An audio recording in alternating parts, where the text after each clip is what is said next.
Now, South Africa's economy is in dire straits. June marks a dismal 67 months of a weakening cycle. The Reserve Bank released its quarterly bulletin this week, and according to the stats, the country experienced its biggest GDP contraction in a decade. Economists are already predicting another recession may be on the cards. Now, the growth forecast is looking just as grim at only 1% for 2019. Let's unpack what it all means with economist Sifiso Skenjana. Sifiso, thank you so much for joining us. Always a pleasure to be here.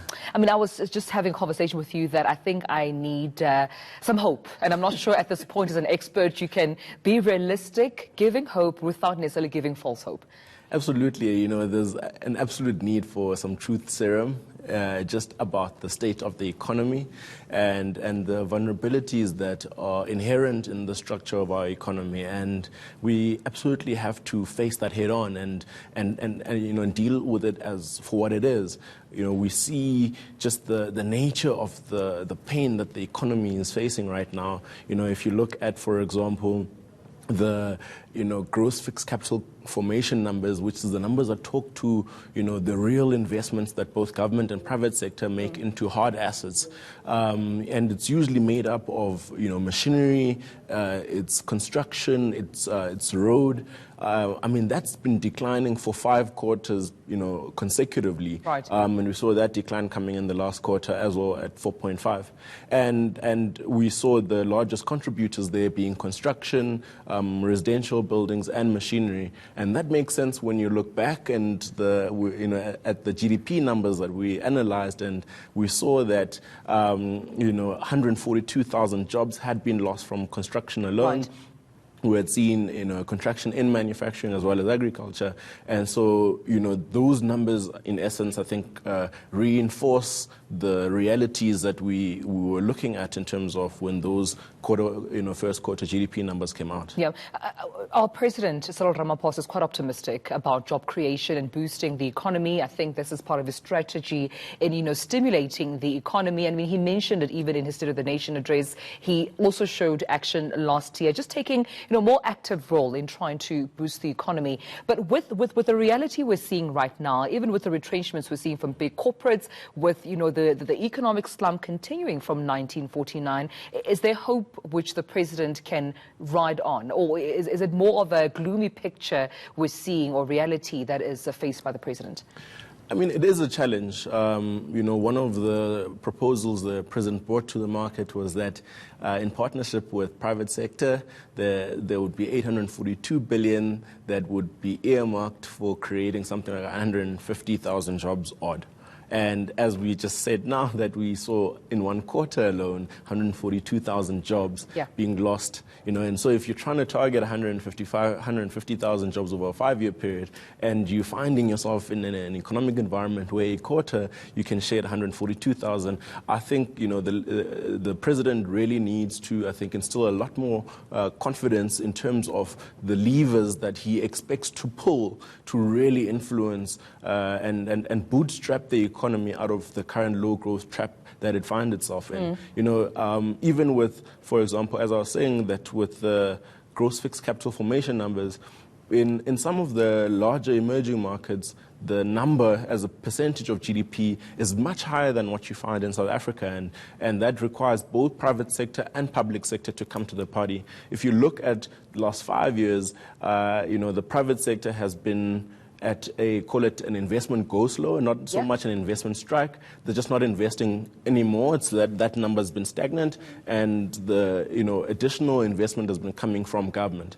But we absolutely need both private sector and public sector to have confidence around the levers that are available in the economy in order to drive growth. And so the president, again, then has an additional responsibility to energize private sector in terms of the work that they need to do to come to the party in terms of driving growth, driving investment, and of course, employment growth. But is our economy appetizing, our economic landscape at the moment, especially for international investors, given that load shedding is still a big problem with which they They want, decisiveness on. They want a clear indication of, how and when this problem in South Africa will stop, because it does contribute to a lot of, private sector not being active within the economy. Also, the strikes that we're seeing in some of our gold mines at the moment. I mean, is it really an appetizing economy for one to invest in?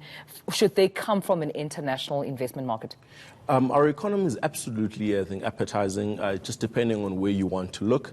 Just starting with the electricity conundrum, of course, we've got, manufacturing and large primary sector companies being high intensive energy users, and therefore they need secure energy supply in order for them to just operate, right? And therefore, what came out of the president saying that Eskom is too big to fail, I think was a confidence boost for those organizations in understanding that at least there's a commitment around securing electricity supply in the country.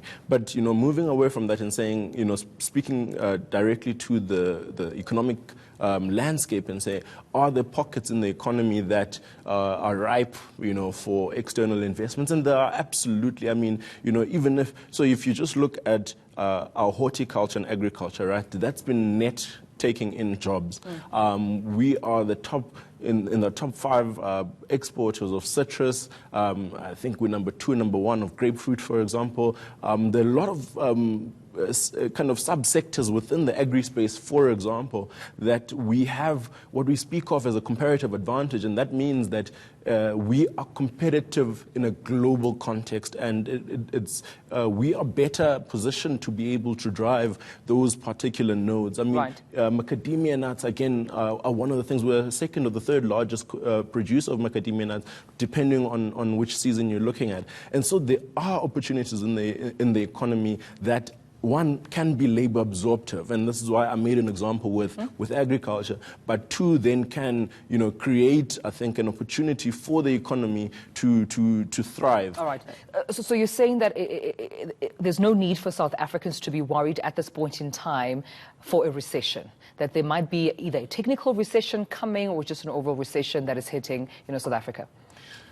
That would be too early to say that, primarily because I think there are structural issues that are impeding the economy, and so up until we get to a point of structurally reconfiguring the economy, and by that we mean that we need to ensure that the investment is going into the right spaces that will ensure that we absorb labor, that we can drive output growth. Right now, there isn't enough, I think, to convince that we are in a journey of structurally reconfiguring the economy. It does seem like we're a little bit of, tweaking a little bit here and there compared to where we've been. And I think that's the biggest and most inherent risk. And it's manifesting itself, of course, in some of the issues that you mentioned around service delivery, the municipal, financial, fiscal and framework, and the health of those municipalities as well. And so I think there absolutely needs to be a radical change and a radical effort,